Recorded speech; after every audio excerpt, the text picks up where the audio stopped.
We guide you through how the exact steps to connect your bank account with Stripe quickly and securely.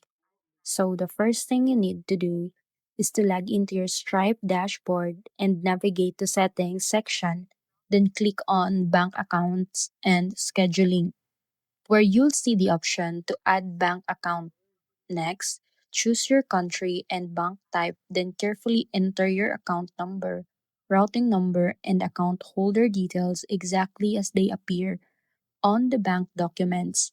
After double checking for accuracy, select your account type, checking or savings, then hit save to initiate verification.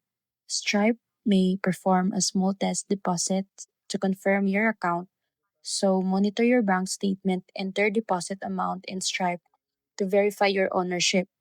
And once verified, your bank account will be linked, allowing you to receive payouts directly. Following these steps ensures your Stripe account is fully connected to your bank safely and efficiently without any delays.